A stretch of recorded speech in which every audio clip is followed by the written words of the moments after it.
그동안 잘 지내셨습니까? 네.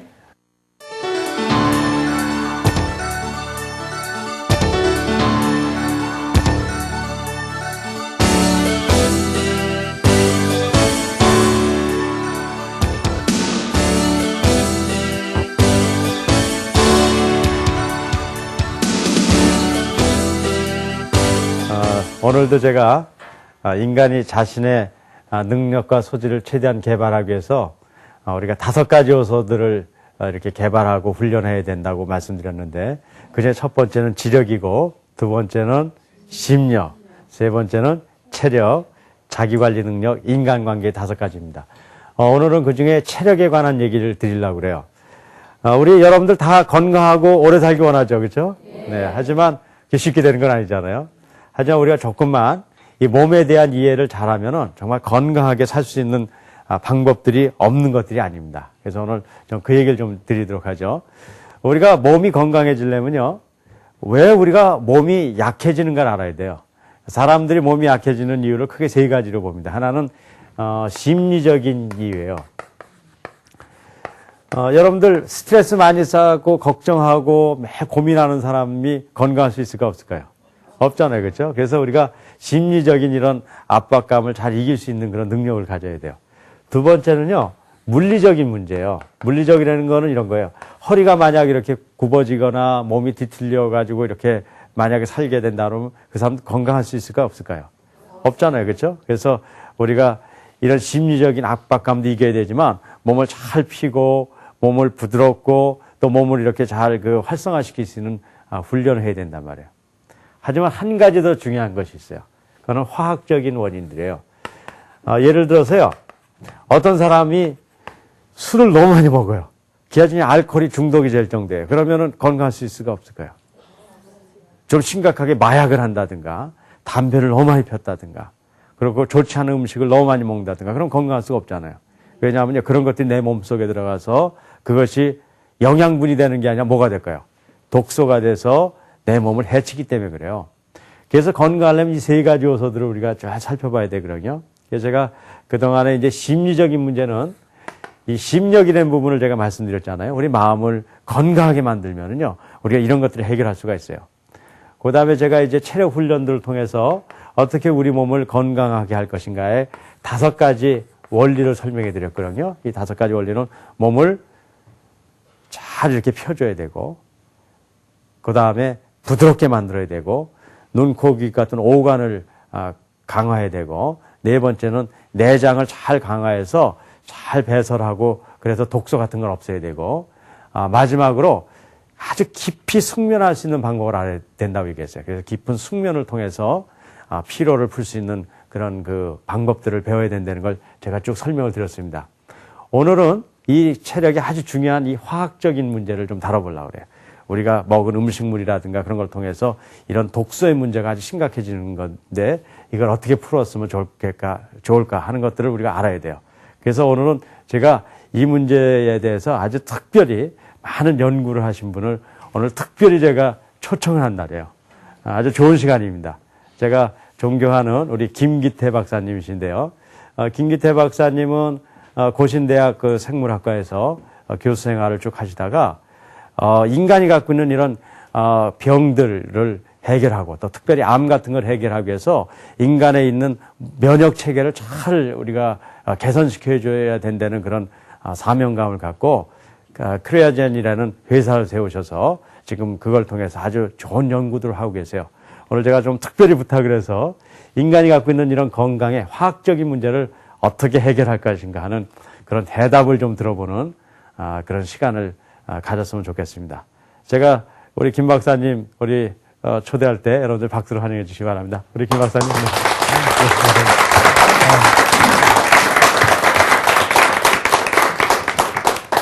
예, 우리 원도영 박사님의 이 5차원 전면교육을 소개하는 이 귀한 시간에 제가 그동안 깨닫게 된 작은 지식이지만 여러분께 소개할 수 있게 돼서 굉장히 참 영광으로 생각하고 감사하게 생각을 합니다. 원 박사님이 3가지로 잘 정리를 해주셔서 저는 소개해 주신 대로 화학적 차원의 건강을 위한 요소가 과연 무엇인지를 간략하게 소개를 드리도록 하겠습니다. 여러분들 지금 남자들은 대개 한 70년 정도 수명이 된다 그러고요. 여자들은 한 78년 정도 수명이 된다고 얘기를 하고 있어요. 근데 여러분들 그렇게 생각해 보신 적은 없어요? 우리가 인간이 그보다 더 살 수 있는 건 아닌가? 좀 더 살 수 있으면 얼마나 좋을까 하는 생각을 많이 해보셨을 거라고 생각해요. 근데 실제로 과학자들은 인간이 훨씬 더 오래 살 수 있다고 생각을 합니다. 어떤 그 과학적인 연구 결과에 의하면 인간이 250년까지도 살 수 있다. 그리고 생명과학의 지식이 더 늘어나면 늘어날수록 그 잠재수명이라고 얘기하는데 그것이 더 늘어날 수 있다고 지금 생각하고 있습니다. 그리고 실제로 역사의 기록을 보더라도 굉장히 오래 살았던 사람들이 있어요. 가장 첫 번째 획기적인 증거 중에 하나는 우리 기독교인의 경전인 성경에 나옵니다. 그 창세기에 보면은 거기 등장하는 사람들은 900년 이상을 살았어요. 근데 그거는 이제 성경에 나온 오랜 얘기니까 우리들이 좀 근거가 없다, 좀 희박하게 생각된다고 하더라도 지금부터 한 500년 전에 영국의 그 토마스 파르라고 하는 농부가 살았습니다. 그 사람은 152년 9개월을 살았어요. 그 사람의 이 생존 기록이 그 사람의 묘비에 있습니다. 그래서 이제 기록이 나온 건데, 그 사람이 지금 웨스트민스터 사원에 붙여 있거든요. 그렇기 때문에 상당히 근거가 있는 그런 그 기록으로 지금 보고 있습니다. 그런데 그런 그 실제적으로 살았던 사람들의 기록과 그 다음에 과학자들의 추정을 생각해 보면 현대인들은 사실 인간들이 누릴 수 있는 잠재 수명의 절반 이하밖에 못 살고 있습니다. 왜 그럴 것인가? 오늘 그 비밀을 우리들이 깨닫고 간다면 정말 굉장히 우리 인생의 그림이 달라질 거라고 저는 생각을 해요. 그리고요, 현대인들이 또 한 가지 문제가 있습니다. 이제 그거는 뭐냐면은 그렇게 수명이 옛날 사람들에 비해서나 과학자들이 추정하는 잠재 수명에 비해서 절반밖에 못 살면서도 그 7, 80년 사는 동안에도 질병을 앓고 살아가는 기간이 옛날 사람보다 점점 길어지고 있습니다. 평균 질병 기간이 길어진다고 얘기를 하는데 그 주된 원인이 뭐냐면 바로 만성 퇴행성 질환, 소위 난치성 질환이라고 하는 것 때문에 그렇습니다. 그래서 그런 것은 현대의학이 지금 고치는 방법을 잘 찾지 못하고 있어요. 그런데 이런 그 난치성 질환들이라고 하는 것을 가만히 분석을 해보니까 이 잘 먹고 잘 사는 선진국일수록 잘 걸립니다. 통계적으로 보면요, 아프리카에 사는 사람은 한 10,000명에 한두 명꼴로 1년에 암 환자가 발생합니다. 이게 아시아권에 오면은 수십 명 정도인데, 이 미국과 같은 그런 나라를 가면은 300명이 넘습니다. 그러니까 거의 아프리카, 아시아 오면서 10배씩 그 환자의 발생률이 증가하는 것을 볼 수 있어요. 그렇기 때문에 우리가 잘 먹고 사는 나라가 건강에 도움이 되는 그런 식생활을 누리고 있다고 볼 수가 없어요. 그렇다면 우리들이 그 잘 먹고 사는 나라의 사람들이 누리는 식생활을 잘 분석을 해본다면 역으로 건강할 수 있는 식사의 내용은 무엇인지를 알 수가 있습니다. 그런데 그런 그 선진국의 그 식생활 문화라고 하는 것을 두 마디로 정리를 할 수 있는데 그 두 마디는 뭐냐면 첫 번째는 육식 위주의 식생활이고 두 번째는 불에 익혀 먹는 화식 위주의 식생활이다. 이렇게 말씀드릴 수 있습니다. 이 두 가지가 왜 문제가 되는지를 오늘 설명드리고자 하는 것이 제 얘기의 초점입니다. 그런데 이 음식을 불에 익혀 먹는 것과 그 다음에 채소보다 고기를 주로 많이 먹는 것이 어떤 문제를 일으키는지를 제가 도표를 보면서 좀 설명을 드려보도록 하죠. 이 두 가지 식사는 실제로 이 소화를 시키기가 어렵습니다. 그래서 불완전 소화라고 얘기를 하는데 그 소화시키기가 어려우면은 곧바로 어떤 문제가 이루어지냐면 배설시키기가 어려워져요. 그러니까 배설불량으로 이어집니다. 그럼 배설불량으로 이어졌다는 것은 무슨 의미냐면은 음식물의 잔해물이 우리 장 속에 머무는 시간이 굉장히 길어진다는 것을 의미해요. 그럼 그 길어지는 동안 그것이 얌전하게 있는 것이 아니고 그걸 부패균들이 먹고 자랍니다. 부패균들이 먹고 자라서 그 부패균들이 굉장히 많은 독소를 만들어내게 돼요. 그러면 어떻게 되냐면 우리 장 속이 부패균들의 농장이 돼버린 것이고 그 부패균들의 배설물에 의해서 중독이 되는 것입니다. 그것을 소위 장독증이라고 얘기를 합니다. 그러면 이 장에 발생한 독이 그 안에 가만히 머무는 게 아니고 장벽을 통해서 우리 몸에 흡수가 돼서 온몸에 퍼지게 됩니다. 그래서 이런 그 과정을 우리가 밖에서 독을 먹어서 중독이 되는 게 아니고 우리 몸에서 독을 만들어서 중독이 된다고 해서 자가독화 과정이라고 얘기를 합니다. 바로 이런 이 어떤 일련의 과정을 통해서 선진국이 그렇게 난치성 질환이 증가하는 원인이 되고 있어요. 그렇다면 우리들이 이런 식으로 잘못 먹은 것이 장에 어떠한 이 근본적인 문제를 일으키게 되고 이것이 왜 만성 퇴행성 질환으로 연결될 수밖에 없는지를 조금 자세히 여러 가지 사진 자료를 통해서 한번 좀 보여드리겠는데, 일단 이런 독에 의해서 제일 먼저 손상을 받을 부분이 어디일 수밖에 없어요. 장에서 발생한 독이 제일 먼저 손상을 입힐 수 있는 부분은 바로 장벽입니다. 장벽이죠. 그러면 우리가 먹은 음식물을 소화 잘 시키지 못하면 왜 그것이 제일 먼저 장벽을 손상시키는지를 한번 살펴보겠는데요. 우리 이 장벽은 겉으로 보기에는 매끄러워 보이는지 모르지만 현미경으로 살펴보면 이렇게 많은 주름이 잡혀 있습니다. 근데 여러분들 음식을 잘 소화시켰다는 것과 소화시키지 못했다는 것이 어떤 차이가 있느냐 하면은 일단 같은 탄수화물인 벌꿀하고 밀가루를 한번 비교해 보시면 쉽게 알 수가 있어요. 벌꿀은 물에 녹이면 잘 녹죠. 그래서 그거 갖다가 이렇게 쭉 부어내면은 잘 쏟아지고 이런 틈새 들어갔다가도 잘 빠져나오고 그럴 겁니다. 하지만 소화가 안 됐다는 것은 그것이 호떡 반죽, 밀가루 반죽 같이 됐다는 걸 의미해요. 그래서 그런 것들은 이런 틈바구니에 가서 잘 끼어들 뿐만 아니고 한번 끼어 들어갔다 하면은 잘 빠져나오지 못하는 특성을 가지고 있어요. 그래서 소화를 잘 시켰다고 하는 것은 물에 잘 녹는 물질로 꿀물과 같은 그런 성격을 갖도록 만드는 것이고, 소화가 잘 안 됐다는 것은 호떡 반죽과 같이 그렇게 어디 가서 잘 달라붙는 특성을 갖는 상태로 남는 것을 의미합니다. 자, 그러면 하여튼 소화가 잘 된 것은 이 장벽을 들락날락하면서 흡수될 거는 빨리 흡수되고 그 다음에 빠져나올 건 빨리 빠져나올 겁니다. 하지만 호떡 반죽과 같이 된 것은 이런 데 끼어 들어가서 오래 들러붙어가지고 머무를 수밖에 없어요. 그렇게 되면은 자, 여러분들 보시기에 왼편에 있는 이 그림은 꿀물이 들락날락하면서 지금 소화되고 흡수된 그런 후의 장벽의 모습이라고 생각하시면 되고, 오른편 쪽에 이 그림은 바로 호떡 반죽이 가서 딱 들러붙어 있는 그런 그 장벽의 상태라고 보시면 됩니다. 그럼 여기는 지금 깨끗하게 되어 있죠? 건강하게 지금 장벽에 소위 융털돌기라고 하는데 이런 것이 지금 이렇게 자리 잡고 있습니다. 하지만 이쪽은 지금 이렇게 뭔가 덮여 있으면서 여기 까만 점들이 많이 보이는데 이 까만 점들이 전부 다 부패균이에요. 박테리아들입니다. 그러니까 그 장벽에 들러붙은 그 음식물의 찌꺼기를 먹고 이 박테리아들이 번성하게 된 것입니다.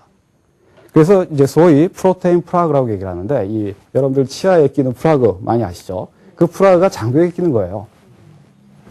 그러면 암만 여러분들이 이 다음에 좋은 거를 잡수셔도 그 좋은 거는 일단 박테리아가 먹고 우리는 뭘 먹냐면 박테리아가 내놓는 배설물만 먹는 이런 아주 참 좋지 못한 상황이 됩니다. 그런데 이 박테리아가 만들어내는 독소가 엄청나게 독합니다. 그래서 어떤 거는 페놀과 같은 그런 이 성분이 만들어지는데 그 페놀과 같은 성분은 장벽을 태워요. 파상을 입힙니다. 그럴 정도로 독해요. 그 다음에 또 한 가지 우리가 말씀드릴 수 있는 것은 뭐냐면은 이렇게 장벽이 덮여 있으면은 이 장벽에서는 이 외적의 침입을 물리칠 수 있는 그런 이 지뢰와 같은 그런 성격을 갖는 항체를 자꾸 만들어서 밖으로 분비하게 되는데 이거 차단돼 버립니다. 이것이 차단되면 이제 어떤 일이 벌어지게 되냐면 이 장벽의 바깥에서 아주 해로운 그런 미생물들이 아주 이제 무방비 상태로 자라게 되는 거예요. 여기 보시면 아주 색깔도 아주 고약하게 나쁜 색깔로 변해 있고, 이거 현미경으로 보면은 이 장벽의 바깥에 엄청나게 미생물이 자라 있는 것을 볼 수 있습니다. 그래도 이 위에 자란 그 미생물은 덜 독종이 자랐어요. 하지만 이 밑에는 엄청나게 독한 것이 자라서 장벽의 상태를 보시면은 여기는 그래도 아직 건강하게 어떤 모습이 남아있는 것 같지만 이 밑은 완전히 지금 충혈되어 있고 그 다음에 망가진 상태를 볼 수 있어요. 이게 어느 정도까지 망가졌느냐 하는 것을 좀 더 확대해서 보시면 이 정도예요. 건강한 장벽은 아까 말씀드렸듯이 손가락 같은 그런 융털돌기들이 잘 발달되어 있죠. 하지만 여기는 지금 완전히 그런 것이 사라져 버렸습니다. 완전히 헐어버렸다고 말씀드릴 수 있겠죠. 장벽이 하는 중요한 역할이 뭐냐면은 우리 몸에 받아들여서 좋은 것은 통과시키고 받아들여서는 안 될 것은 막는 그런 역할을 해줘야 돼요. 근데 이런 식으로 됐다는 것은 뭘 의미하냐면 그것을 막아줘야 되는 그런 담벼락이 무너져 버렸거나 군데군데 개구멍이 뚫려 있어서 아무거나 자기 원하는 대로 들어올 수 있게 됐다는 걸 의미합니다.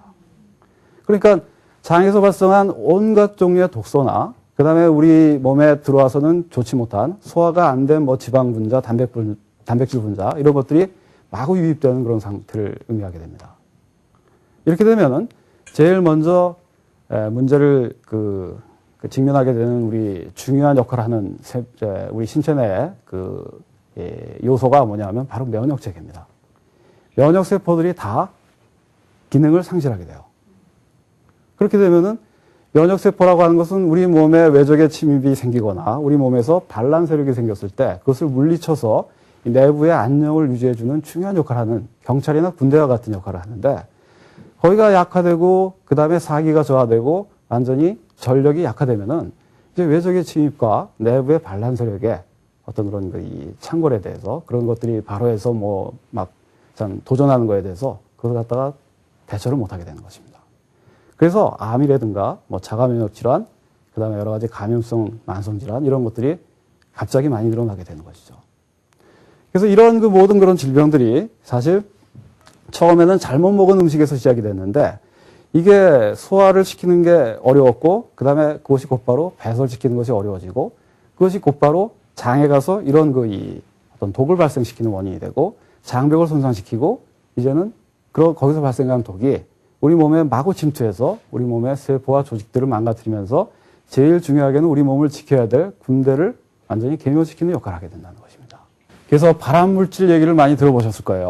그 발암물질, 뭐 담배 같은 거, 뭐 이런 것들, 그 다음에 여러 가지 방사선을 많이 쬐도 암이 생기고, 뭐 이제 이런 얘기들을 많이 하는데, 사실 현대의학은 암이 발생한 위치, 처음에 출발한 세포, 거기서부터 자란 혹, 이제 여기에 이제 주로 중점을 많이 두고 그 원인을 생각하고 해결책을 찾고 있습니다. 하지만 저는 현대인들에게 암이 많이 늘어나는 이유는 앞서 말씀드린 자가독화 과정 때문에 그렇다는 것을 한번 설명을 드려보고 싶어요. 자, 우리 암이라고 하는 것은요, 이런 우리의 신체 조직 가운데서 어떤 정상적인 세포 하나가 발암물질에 의해서 돌연변이가 생기면 암세포로 바뀌어요. 그렇게 되는데 어떤 사람이 장이 튼튼해서 장에서 발암물질이 흡수되는 것이 거의 없다 그러면 암세포 발생할 확률도 그만큼 떨어지겠죠. 하지만 아까 말씀드렸듯이 장벽이 그렇게 중독이 돼가지고 장곡증에 걸려가지고 독이 많이 발생해서 그것을 많이 유입할 수밖에 없는 그런 사람은 발암물질에 노출될 확률이 그만큼 높아지는 것입니다. 그렇게 됐을 때는 이 사람의 몸에서는 정상적인 세포가 암세포로 바뀔 확률이 그만큼 높아지는 거예요. 그런데 우리가 이런 식으로 암세포가 생겨났다고 해서 모두 암 환자가 되는 게 아닙니다. 어떤 사람이 암 환자가 되느냐? 우리 정상적인 건강한 사람들은 이런 암세포가 생기더라도 뭐가 같이 건강하냐면 군대가 건강해요. 건강한 국군을 가지고 있기 때문에 군대를 갖고 있기 때문에 항상 이 감시를 하고 있다가 이 암세포가 생긴 걸 발견하면은 즉각적으로 군대를 파견해서 죽여 없앱니다. 그렇기 때문에 다시 깨끗하게 원상으로 돌아갈 수 있는 거예요.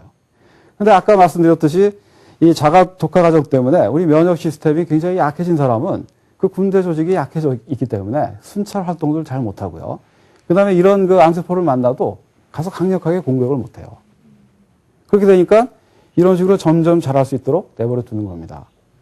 요 정도 됐을 때가 한 1기나 2기 정도 됐을 때 발견하면 그래도 수술로 절제를 해내면은 그 사람은 그래도 고칠 수 있는 확률이 높아져요. 하지만 이 암이라는 게 이렇게 될 때까지도 통증을 전혀 못 느끼거든요. 그러니까 그냥 내버려 두게 돼서 더 자라가지고 이제는 이 림프관이나 혈관을 침투해서 이 혈관이나 림프관을 타고 온몸에 이 암세포가 퍼지게 되면 이제 더 이상 현대의학이 손 쓸 수 없는 상태가 되는 것입니다. 그래서 결국 따지고 보면 암이라고 하는 건 암세포가 이렇게 많이 자라서 걸리는 것이다. 이렇게 이제 생각을 할 수 있겠지만 근본적으로는 발암물질을 많이 끌어들이는 것이 문제고 두 번째는 이것을 갖다가 물리칠 수 있는 면역 시스템을 약화시키는 것이 문제입니다. 그래서 바로 우리가 이 자가독화 과정을 심화시키는 잘못된 식생활이 암 환자를 많이 늘릴 수밖에 없는 이유가 여기에 있는 것입니다. 그 다음에 또 무서운 질병 중에 하나가 심장마비나 뇌졸중, 중풍 같은 걸 일으키는 이 혈관 질환이에요. 근데 이 혈관 질환도 따지고 보면은 바로 아까 말씀드렸던 장벽이 손상된 그런 그 상태일 때는 아주 빨리빨리 진행이 됩니다. 왜 그러냐면 아까 말씀드렸듯이 그 이 장벽이 손상이 돼서 완전히 새는 그런 장벽이 돼버리면은 이 소화되지 않은 지방 분자, 콜레스테롤 이런 것들이 아주 이제 무방비 상태로 쉽게 몸 안으로 들어올 수 있어요.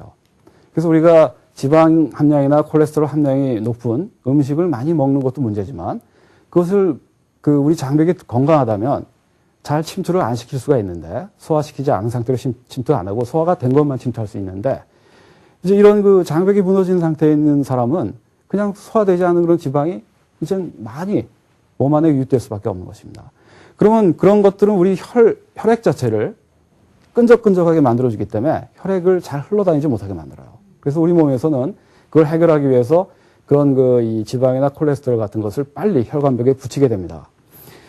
이 사람 원래 정상적인 혈관벽이 여기까지였어요. 그렇지만 이제는 이거밖에 안 남았어요. 이 나머지가 뭡니까? 전부 다 지방 콜레스테롤 이런 것들이 이 혈관벽에 붙어서 형성된 것이에요. 이런 그 혈관을 통해서 혈액이 흘러다니던 때하고 이 정도밖에 통로를 확보하지 못하고 있을 때하고는 현저한 차이가 나죠. 왜냐하면 혈액이 하는 중요한 역할을 생각해 보시면 그거는 쉽게 짐작할 수 있어요. 산소 공급해야죠. 그 다음에 영양분 공급해야죠. 노폐물 배출해야 되고 하는 그런 역할을 잘 못하게 되죠. 그럼 이제 이런 것 때문에 심장 박동을 더 빨리 하도록 하는 역할을 이제 그 뇌가 이제 명령을 해서 하게 되거나 이렇게 되면은 혈액의 압력이 높아지고 그런 가운데서 혈관이 터질 가능성이 높아지는 거예요. 그래서 이제 동맥경화 같은 거, 그 다음에 거기서 이제 뇌졸중, 심장병 같은 것이 발생하게 되는 겁니다. 그렇기 때문에 이런 이 어떤 난치성 질환들이 뿌리를 보면은 우리가 잘못 먹은 음식물에서 그것을 소화시키기 어려웠기 때문에 그런 현상이 일어난다. 이렇게 이제 결론을 지을 수가 있습니다. 자, 그런데 저는 이번 시간에 강조드리고 싶은 가장 핵심적인 것 중에 하나가 뭐냐면은 그런 식으로 소화가 어렵게 만드는 그 섭취의 방법이 뭐냐 하는 것이에요. 그게 바로 음식을 불에 익혀 먹는 겁니다. 음식을 불에 익혀 먹어서 죽인 채로 먹는 것이 문제예요. 우리가 성경에 등장하는 그런 얘기도 보면은 거기 등장하는 조물주는 인간을 만들고 처음에 먹도록 한 것이 과일하고 채소입니다. 그래서 그거는 먹을 때 우리가 굳이 더 맛있게 만들기 위해서 열을 가해서 요리할 필요도 없고 그 다음에 달리 가공할 필요가 없어요. 그래서 날 것으로 그냥 먹으면 됩니다. 그런데 이제 지금 현재 그 서구의 어떤 식생활을 보면 제가 아까 말씀드렸듯이 육식 위주의 화식으로 바뀌었다고 그랬죠. 그래서 원래 조물주가 그 의도한 음식물은 생명체를 살아있는 상태로 그대로 먹는 것을 원했다고 볼 수 있어요. 근데 이제 현대인들은 여러 가지 이유 때문에 그것을 죽여서 먹게 돼 있어요. 열을 가해서 죽여서 먹게 돼 있어요. 그게 문제입니다. 그런데 그렇게 열을 가해서 죽여서 먹는 것이 왜 소화를 어렵게 만들고 배설에 문제가 되는지 하는 것을 좀 이해하는 것이 오늘 어떻게 보면 근본적인 어떤 주제라고 이제 말씀드릴 수 있겠는데 그렇게 음식을 불에 익혀서 먹은 것이 몸에 나쁘다는 것은 한 가지 사실만 보더라도 여러분들이 잘 아실 수 있어요. 뭐냐면 야생동물은 절대로 살아있는 것만 먹지 불에 익혀서 먹는 적이 없어요. 그래서 그렇기 때문에 야생동물에게는 이 암이라든가 이 만성질환, 난치성질환이 없어요. 오직 사람하고 사람이 기르는 동물들. 할 수 없이 인간에 의해서 불에 익힌 죽은 음식을 먹게 되는 것들에게만 이런 난치성 질환이 있습니다. 그리고 이제 미국의 포텐저라고 하는 그 유명한 그 과학자는 고양이를 900마리를 가지고 음식을 불에 익혀서 먹이는 것과 그냥 살아있는 채로 먹이는 것과 어떤 차이가 있는지를 한번 비교를 했습니다. 그랬더니 살아있는 음식, 그러니까 날고기를 먹였던 그런 이 고양이는 절대로 비만해지는 일이 없고요. 병에 걸리는 일이 없어요. 그 다음에 새끼를 낳아도 아주 건강한 새끼를 쑥쑥 잘 낳습니다. 하지만 이 불에 익힌 고기를 주로 먹인 그 고양이는 하여튼 비만한 데다가 온갖 인간에서 발견되는 난치성 질환이 다 걸리고요. 그 다음에 새끼를 잘 낳지 못하고 새끼를 낳더라도 모성애가 별로 없어서 잘 돌보지도 않고 한 3대째 계속해서 이 불에 익힌 것만 먹였더니 한 70, 80%가 완전히 불임에 걸리는 그런 이 고양이가 되더라.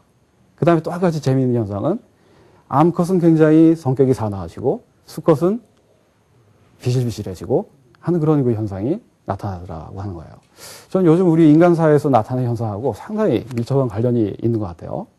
그래서 이것처럼 이런 어떤 우리가 보편적으로 관찰할 수 있는 현상이나 과학자의 실험을 보면은 불에 익혀먹는 것이 굉장히 나쁘다는 것을 알 수가 있습니다.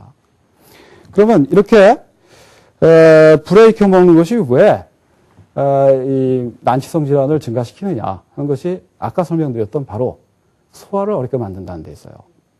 그럼 왜 불에 익히면 소화가 어렵게 될까? 여러 가지 이유가 있을 수 있습니다만 그 중에 한 가지 딱 강조해서 말씀드릴 수 있는 것은 뭐냐면 그 음식 안에 있는, 음식의 재료 안에 있는 엔자임이라고 하는 성분이 파괴되기 때문에 그렇습니다. 여태까지 영양학에서는 그것을 잘 몰랐어요. 그 중요성을 잘 몰랐는데 그 엔자임이 파괴되니까 사실 그 음식이 죽은 음식이 되고 그것이 소화를 어렵게 만든다 하는 것을 이제 알게 된 겁니다.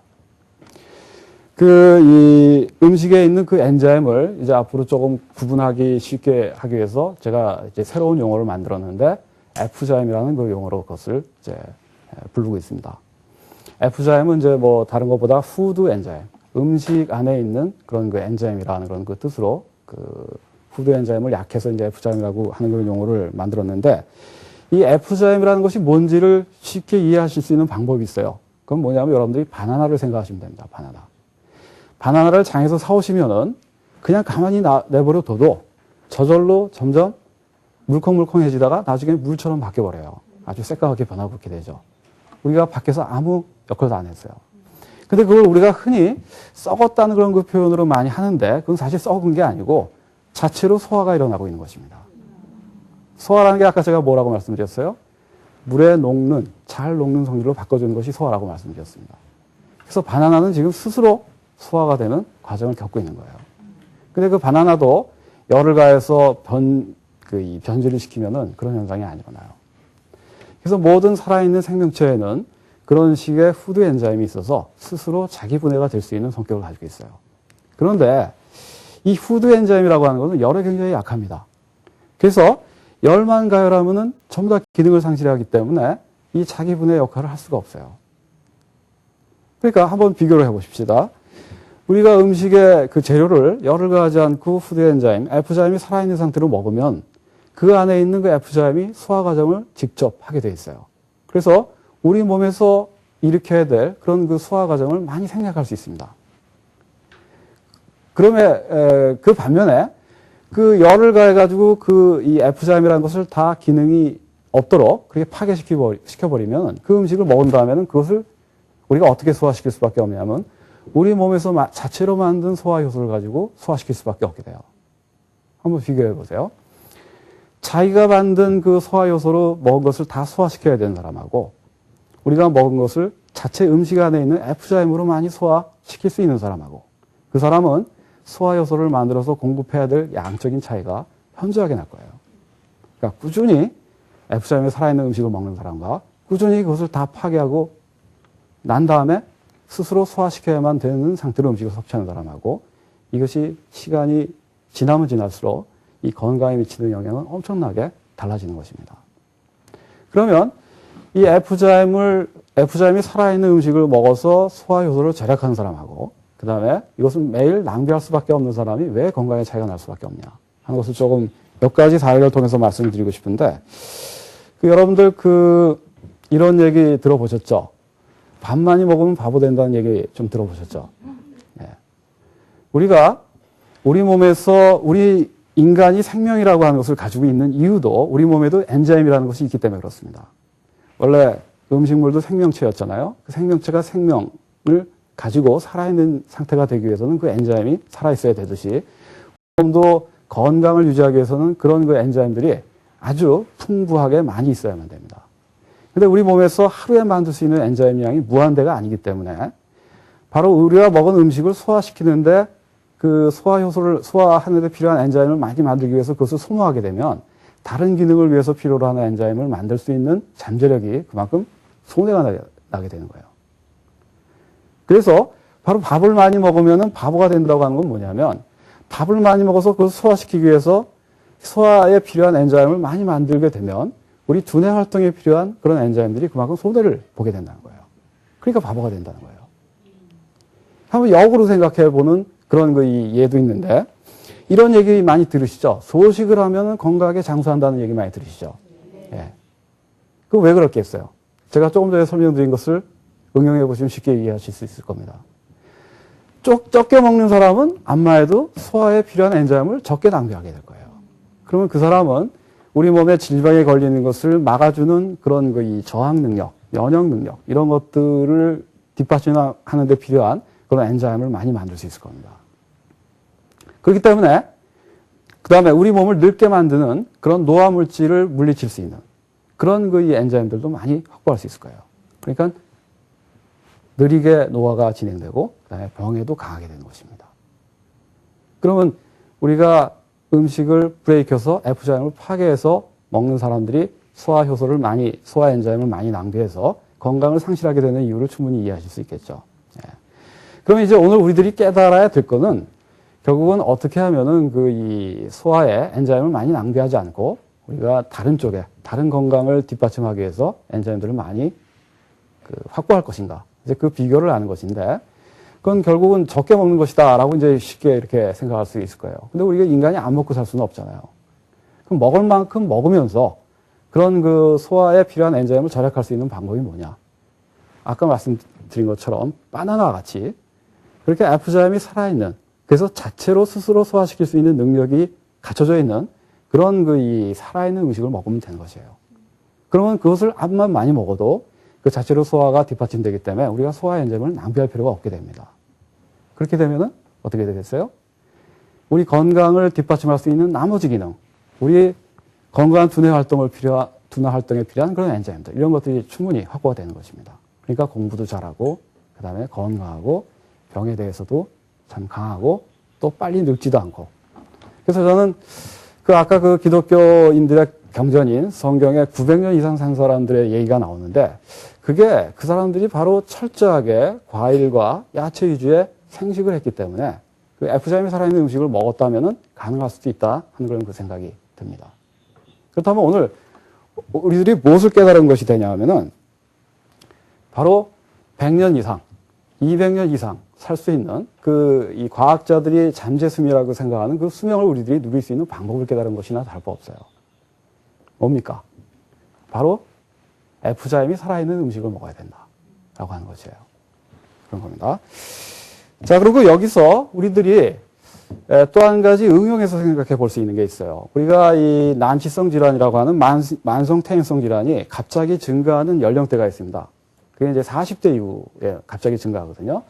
왜 그때는 그렇게 갑자기 증가할 수밖에 없는가 하는 것도 바로 우리 식생활의 문제하고 관련이 있을 수 있어요. 우리가 지금 현재는 현대인들이 이런 문제를 깨닫지 못한 사람들은 어려서부터 계속해서 음식을 불에 익힌 거 그대로 먹습니다. 우리가 음식을 요리하는 방법에 따라서 보면은 제일 맛있는 거는 기름에 튀긴 게 제일 맛있는 것 같고, 그 다음에 구운 게 그 다음에 맛있고, 그 다음에 찌거나 삶은 게 그 다음으로 맛있고, 제일 맛이 없는 게 날것으로 먹는 거예요. 그러니까 우리 입맛만 따라서 가면요, 결국은 많은 사람들이 평생 F자임을 다 파괴시킨 그런 화식을 하게 돼 있어요. 그러면 이 생활을 한 30년, 40년 오래 한 사람들은 매일매일 엄청나게 많은 양의 소화에 필요한 엔자임을 낭비하면서 살겠죠. 그럼 그 사람은 다른 이 어떤 신체의 기능을 위해서 필요한 엔자임 확보에 어려움이 될 뿐만 아니라 우리 몸에 엔자임을 만들 수 있는 능력이 무한대가 아닙니다. 그것을 많이 낭비하면 낭비할수록 한 30대 중반만 되면은 그 엔자임을 생성할 수 있는 능력이 현저하게 떨어져요. 그때서부터는 우리가 섭취한 음식물을 소화하는 데 필요로 하는 엔자임을 만들 능력 자체가 부족하게 됩니다.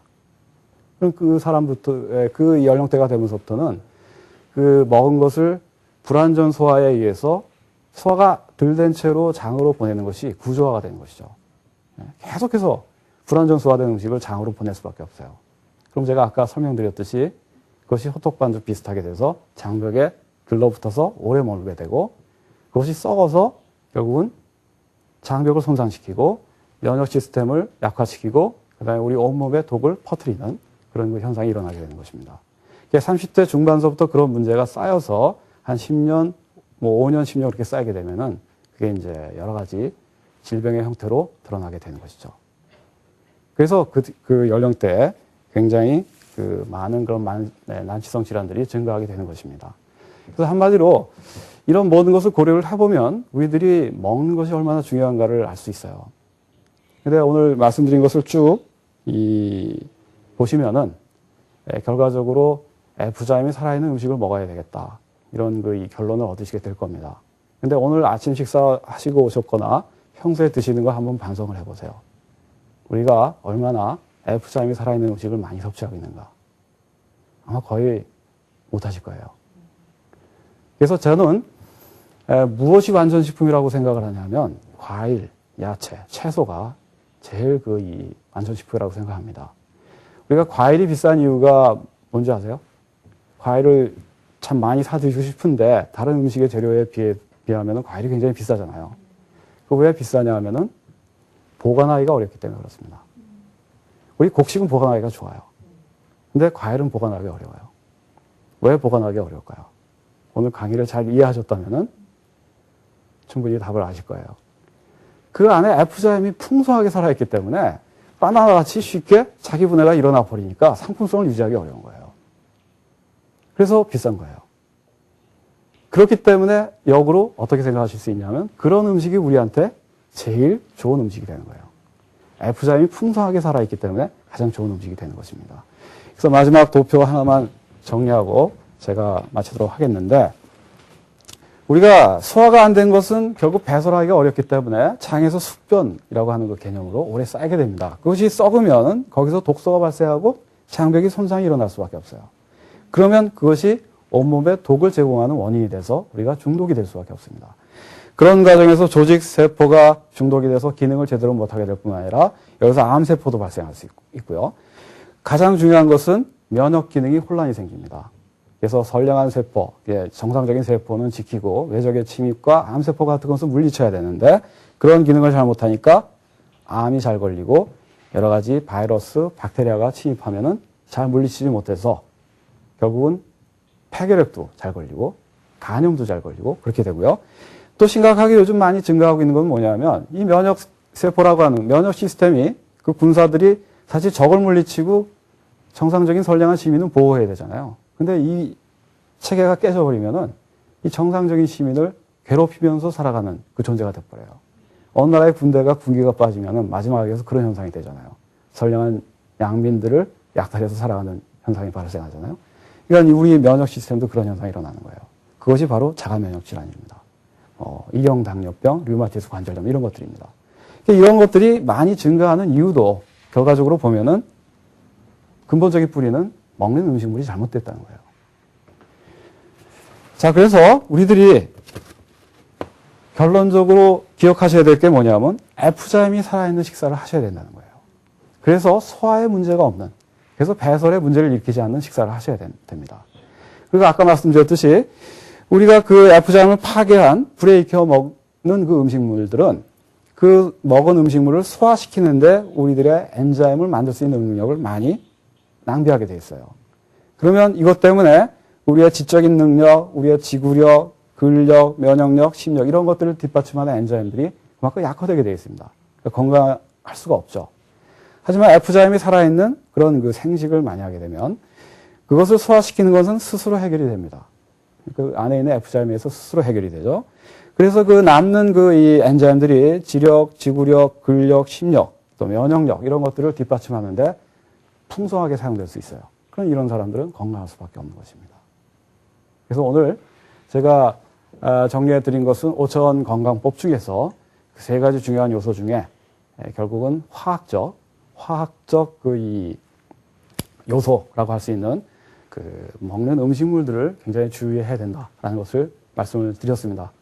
여러분들에게 굉장히 중요한 도움이 되셨기를 바라고 여러분들이 오늘 말씀드린 그 내용을 잘 이해하셔서 평소에 생활에 실천하셔서 자 100년 이상 한 200년까지도 사실 수 있는 그런 그 분들이 되시기를 바라겠습니다. 예, 감사합니다.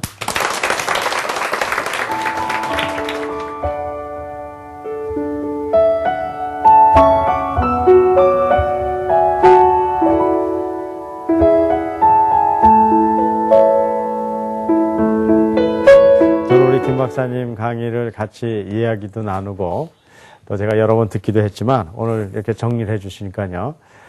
저희들이 건강에 대한 근본적인 그 하나의 그 문제와 해결책을 알게 된 것 같아요. 일반적으로 뭐 제가 이런 표현을 많이 하는데요. 치약을 짜면 뭐가 나오죠? 치약 나오잖아요. 그죠? 만약에 요즘은 뭐 비행기에서 이렇게 고추장을 담은 이런 튜브가 있어요. 그 고추장을 짜면 뭐가 나오니까 튜브를 짜면 고추장 나오잖아요. 그죠? 그러니까 뭐든지 들은 게 나오는 거예요. 그죠? 만약에 우리 머릿속에요, 좋지 않은 생각만 갖고 있으면 우리 짜면 좋지 않은 얘기가 나오는 거고요. 내가 항상 좋은 생각을 하면은 날 짰을 때 좋은 얘기가 나오는 것처럼 우리 몸도 우리가 먹은 거에 의해서 결정되는 것 같아요. 그래서 어떤 사람은 먹은 음식이 나다 그렇게 얘기하는 사람들이 있었던 것 같은데요. 오늘 아주 중요한 개념을 여러분들이 잘 들으셨겠지만 제가 좀 이렇게 정리를 좀 해드려야 될 것 같아요. 여러분들이 아시는 대로 우리가 건강을 위해서는 세 가지 중요한 요소를 아까 설명드렸잖아요. 심리적이고 그다음에 물리적인데 오늘 특별히 이제 화학적인 입장에서 봤었을 때 우리의 음식 생활이 우리를 얼마나 이렇게 영향을 주는가를 아주 심각하게 우리에게 보여준 것 같아요. 실제적으로 우리가 뭐 소화 안 된다는 것이 단순히 뭐 이렇게 밥 먹은 걸 잘 소화 못 시킨다는 걸 넘어서 우리 몸에 가장 문제점을 일으키는 독소를 우리 몸에 제공할 수밖에 없는 그런 시스템을 만든다는 거거든요. 그래서 결국은 우리가 몸에 소화가 잘 될 수 있는 그 몸의 기능을 만드는 것과 아울러서 안에다 뭐를 넣어야 돼요? 정말 유익한 음식을 넣어야 되는데 요즘 유익한 걸 넘어서 아주 정말 좋지 않은 걸 많이 넣잖아요. 뭐 음식의 문제도 있고 아까 얘기대로 정말 뭐 마약의 문제도 있고 좀 심각합니다, 사실은요. 그렇게 하고 술, 담배 이런 것들이 이렇게 우리의 식생활에 이렇게 침투해서 우리를 버리고 있는 이 마당에 이런 근본적인 원리를 아는 게 참 중요한 것 같아요. 아이들한테 매일 뭐 고기만 먹지 말고 뭐 야채도 먹어라 그렇게 얘기하죠. 과일 깎아주면서 과일 먹어라 그러는데 먹습니까? 안 먹습니까? 잘 안 먹는 애들도 있잖아요. 그렇죠? 그럴 경우에요. 그냥 먹어라 그럴 필요가 없이 오늘 들은 얘기를 여러분들 잘 설명할 수 있어야 돼요. 제가 오늘 들은 거 3분 만에 설명해 볼게요. 저는 이렇게 들었어요. 모든 음식에는 자체 소화 효소가 있다고 그러잖아요. 바나나 같은 게 그런 것 같아요. 혹시 여러분들 키위 아세요? 네. 키위를 고기에다가 이렇게 넣으면 고기가 어떻게 돼요? 연육소를 이렇게 연해지잖아요. 왜 그럴 것 같아요? 거기에 있는 것들이 소화시키기 때문에 그러는 거예요. 만약에 그것이 그냥 고기로만 먹었으면 소화 안 될 것이 소화되잖아요. 그래서 우리가 이렇게 몸에 음식을 취할 때는 F자임이, 엔자임들이 살아있는, 우리가 효소라고 부르는 거죠. 그 효소가 살아있는 음식들을 먹어야 되는데, 실제로 현실적으로, 그게 쉽지 않단 말이에요. 왜냐하면, 입맛은 내가 어떻게 돼? 길들여져 있잖아요. 고기 좋아하는 사람 매일 뭐만 먹으려고 그럽니까? 고기만 먹으려고 그래요. 그래서 그냥 고기 아니면은 못 먹는 거라고 이렇게 생각한단 말이에요. 또 어떤 사람은 뭐, 예를 들어서 자기가 좋아하는 것을 편식하기 쉬운데요. 이제 그런 것들을 벗어나도록 하는데, 아까 얘기 드린 대로요. 그냥 이게 좋다는 것 가지고 안 된단 말이에요. 그런 논리적인 걸 설명해 줄 수 있어야 된단 말이에요. 그래서 아까 설명대로 하자면은, 바나나 같은 걸 먹으면은 위에서 바나나가 어떻게 된다고요? 자체적으로 소화가 1차 돼요. 그렇죠? 그렇게 하고 나서 이제는 이렇게 12주장을 통해서 이렇게 소장으로 내려가면서 어떤 일이 생기냐면 몸에서 소화 효소를 이렇게 뿜어줘요. 그런데 소화 효소가 많이 필요할까요? 많이 필요하지 않을까요? 그렇게 많이 안 필요해요. 왜 그래요? 이미 소화가 어느 정도 됐으니까는 자체적으로 소화됐으니까는 쉽게 소화가 되고 그 다음에 그러니까 완전 소화를 통해서 우리가 독소 없이 우리 몸을 건강하게 해줄 수 있단 말이에요. 하지만 예를 들어서 F자임이 없는 그런 음식을 먹으면은 자체 소화가 안 됐으니까 몸에서 어떻게 돼요? 엄청나게 소화제를 넣었지만 어떻게 돼요? 실제로 완전 소화는 안 된단 말이에요. 그러니까 독소가 되죠. 하지만 그거보다 또 더 이중적으로 문제가 생기는 거는 소화하는 데다 많이 썼으니까 다른데 우리 면역 시스템이라든가 뇌를 움직인다든가 공부하는 데 써야 될 엔자임은 어떻게 돼요? 공급하지 못하니까는 정말 밥 먹는 데만 우리 힘을 다 쓰는 게 된단 말이에요. 그런 것들을 우리가 풍부하게 우리가 F자임 있는 것들, 음식들을 통해서 그걸 바꿔간다는 거 참 중요해요. 그래서 어떻게 보면 우리 건강은요, 우리가 조금만 신경 써서 식생활을 개선만 해도 건강의 상당한 중요한 부분을 우리가 이렇게 고쳐나갈 수 있을 거라고 생각됩니다. 전 여러분들이 이런 건강을 통해서 불로장생을 하거나 영원히 산다고 생각은 하진 않아요. 그렇죠? 우리는 결국은 죽게 돼 있어요. 그래서 결국은 뭐 이게 중요하지 않은 것처럼 느껴질지 모르지만 그렇진 않다고 봐요. 비록 우리가 영원히 사는 건 아니지만 살아가는 동안에 어떻게 돼요? 우리 몸을 건강하게 유지하고 그 건강한 몸을 가치 있는 곳에 쓸 수 있도록 우리가 해야 된단 말이에요. 아무리 좋은 뜻을 갖더라도 건강한 몸이 없이 건강한 정신을 유지한다는 것은 생각보다 어려워요. 그래서 우리 모두가 식생활을 개선하고 우리가 뭐 이 운동과 건강에 대한 기본적인 원리를 알고 정말 건강한 몸을 통해서 가치 있는 일을 해가는 정말 가치 있는 인간이 우리가 모두 되길 바라면서 오늘 강의를 마치도록 하겠습니다. 감사합니다.